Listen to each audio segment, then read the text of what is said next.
Hello everyone, welcome to our vlog. This will be our third episode for our Bicol trip and our first stop is Keksawa Ruins.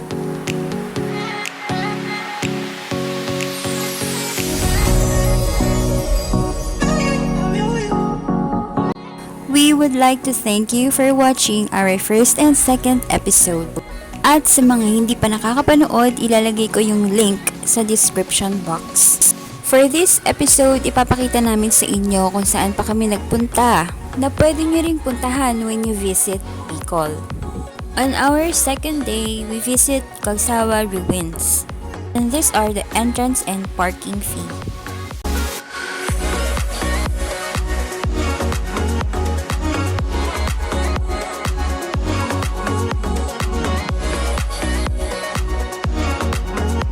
Aside from Keksawa Ruins, bibisitahin din natin yung Daraga Church and yung Kitinday Hills.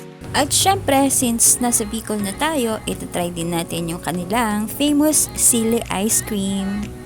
Pero bago ang lahat, sa mga hindi pa nakaka-subscribe, please subscribe, like, and share.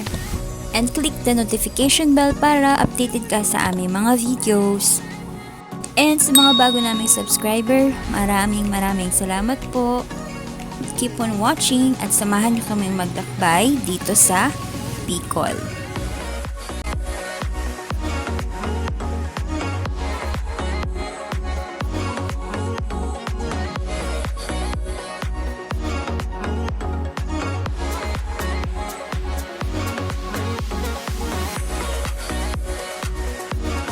Short trivia lang guys, ang Keksawa Ruins ay matatagpuan sa Daraga, Albay. Isa itong Franciscan Church na tinawag na Keksawa Church bilang ito ay located sa bayan ng Keksawa, Daraga, Albay. Ito ay tinayo noong 1587, ngunit sinunog at pinabagsak ng mga Dutch pirates noong 1636. At sa tulong ni Father Francisco Blanco, muli itong itinayo noong 1724. Pero nang pumutok ang Mayon Volcano noong February 1, 1814, tuluyan na itong nasira at lumubog. At tanging ang bell tower na lamang ang nanatiling nakatayo at iba pang haligi nito. O diba? Pwede na ba akong tour guide mga meses?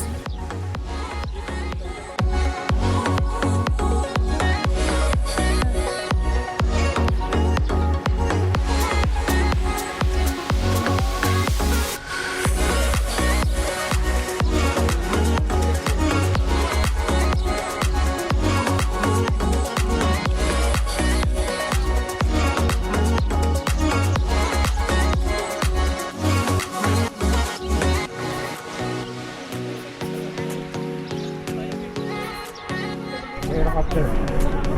Helicopter yan, helicopter.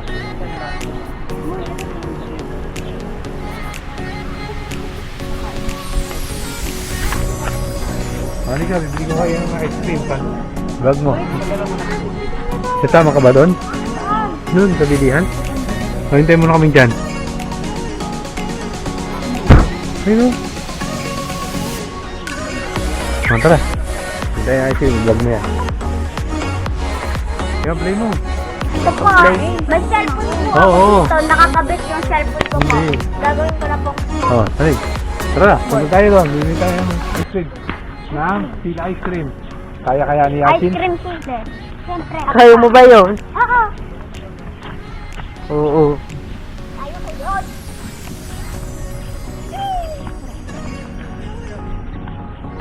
May mga bato ha, Yasin. May mga bato. Hello.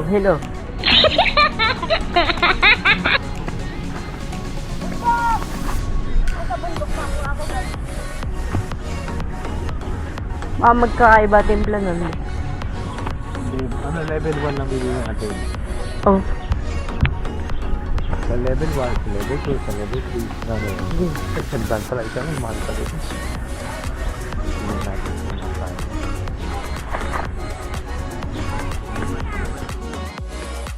Sa loob ng Keksawa Ruins Park, marami ng mga bilihan, kainan, and souvenir shops. At naghanap na rin kami ng sili ice cream para naman matikman natin. Kakayanin kaya?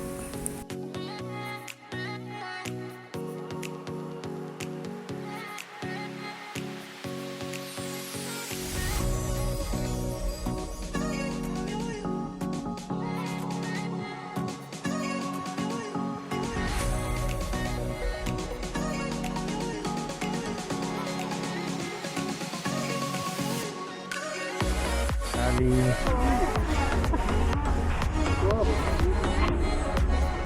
May ice cream.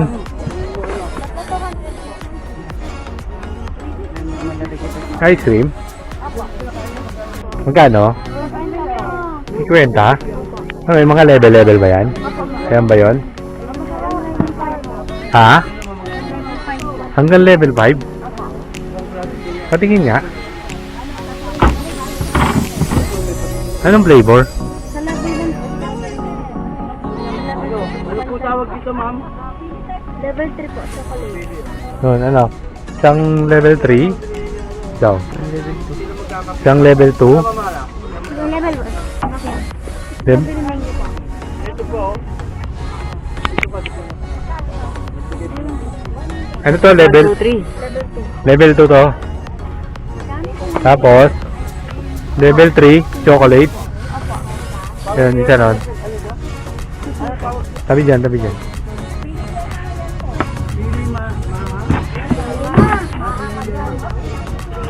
Isang level 3. Ice cream. May level 5 po, sir. Anong flavor nun? Melon po. Level 5, anong? Pili na po, sir. Sili? Apa. Sili flavor. Yun ang gusto mo, level 5? Kaya mo? Kaya mo level 5? Ha? 1, 2, 3 nga. Oh, 1, 2, 3. Yan, 1, 2, 3 na lang. Yung level 1 po, ano flavor po? Anong gusto mong flavor na? Anong flavor nun? Pandan. Mango, strawberry, level 2 na ngayon. Pandan eh. Ano? Mango ba, strawberry? Oh, mango. Mango po. Sabi dyan, maghanap si ate.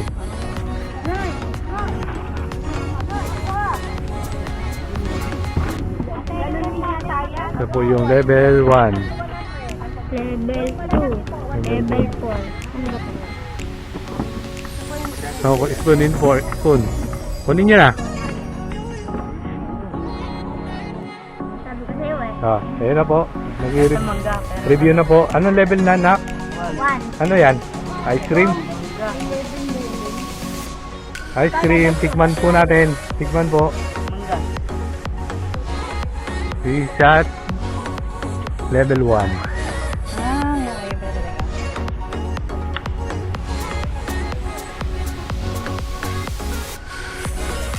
Ano lasa?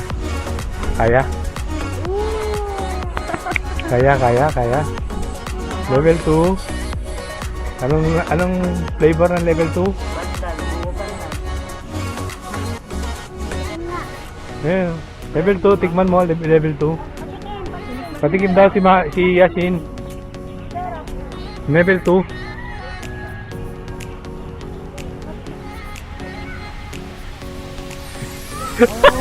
Oh, buko panda, sarap.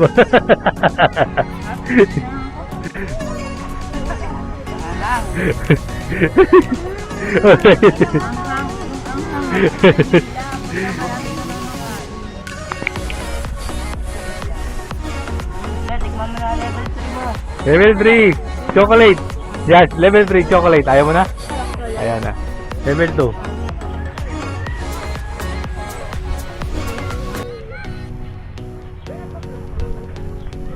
Rock.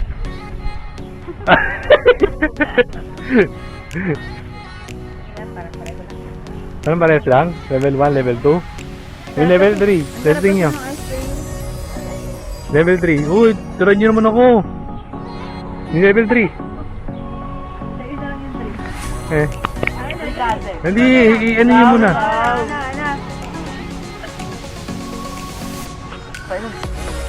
Ikaw sa level 3.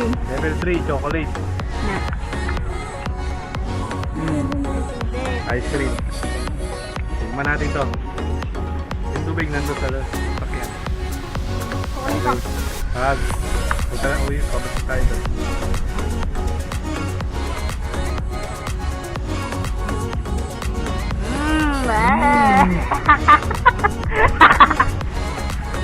Lalo na siguro yung level 4 tsaka level 5. Hindi ko na gugustuhin. Magkano yan?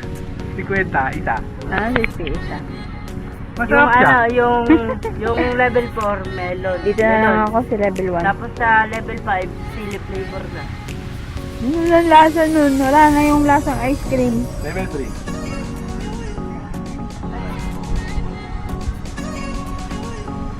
Ganun din eh. Hindi ah. Wala. Ganun din. Ito, isa lang ang kinain. Naubos yung isang buo. Ito. Dami naman Level nun. 3 lang, tigman mo lang. Dami naman nun. Pares lang yan. Ah! Daddy! Oo! Sila sa bunganga. Oo, level 3.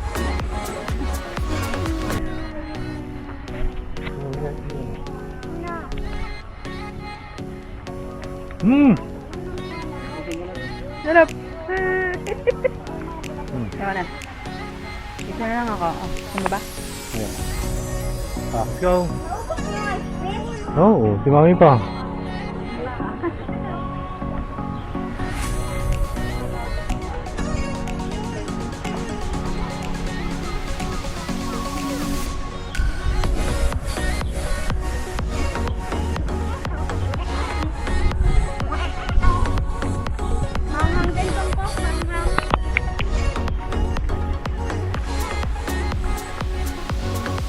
Papasok na siya dito sa loob.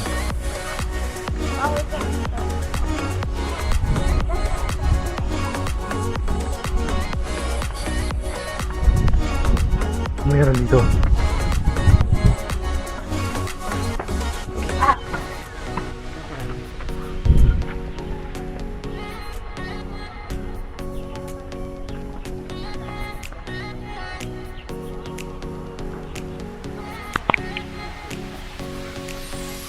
Hindi na, matagal na yun eh.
Next place to visit, Daraga Church.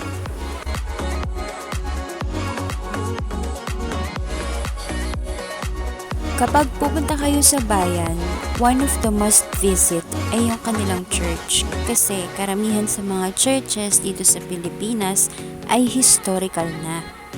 At dahil iba't iba ang disenyo ng bawat simbahan sa bawat bayan, nakakamanghang pagmasdan ang kanilang mga istruktura.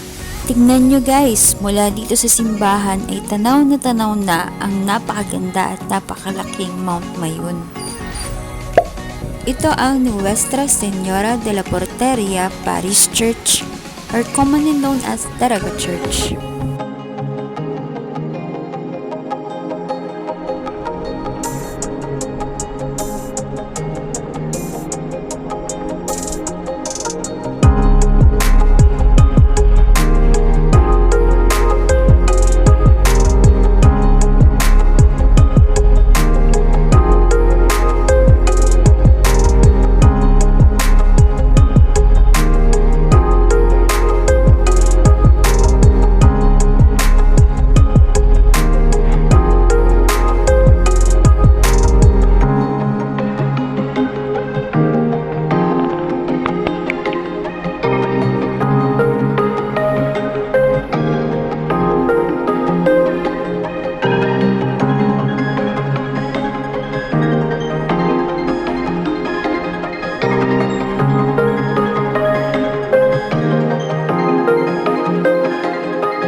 Ready na ba kayo on our next and last stop?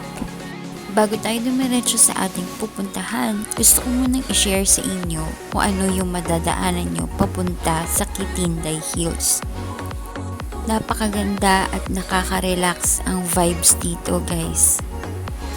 Bukod sa walang traffic, ang ganda ng daan guys at napakaraming puno at presko. Pag galing ka talaga sa city guys, iba talaga yung probinsya vibes kapag ka nagpupunta kayo sa mga province, no? Super ma-appreciate mo talaga yung mga nakikita mo. Ang sarap lang sa mata. Kahit siguro mahaba yung biyahe, hindi tayo maiinip dito guys. Pero actually, mabilis lang yung biyahe. Malapit lang din to sa Daraga kung saan tayo galing kanina. If marami pa kayong time and gusto niyo ng educational trip, pwede kayong magpunta sa National Museum. Malapit lang yun sa Daraga Church. O, tignan nyo guys. Diba? Nakaka-relax. Yung pupuntahan nga pala natin is the Chocolate Hills version ng Bicol. May mga maliliit na burol. And sa daan pa lang guys, may mga makikita na kayong mga ilan-ilan. And may hint na kayo kung ano yung makikita nyo doon sa taas ng hills. Pero ngayon, i-enjoy muna natin itong short ride at ganda ng paligid.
Ayan guys, nakipagkwentuhan muna ako kay Manong. Sabi ni Manong, first time daw na may dumalaw sa kanila na naka 3 wheels na galing sa ibang lugar. Karamihan daw kasi nang naghahatid sa kanila mga guest doon ay tagaron lang din. Ang una nga niya kagad tanong sa akin malakas daw ba umahon? Malakas daw ba ang hatak? Aba, syempre po, kayang-kaya po yan ni Max.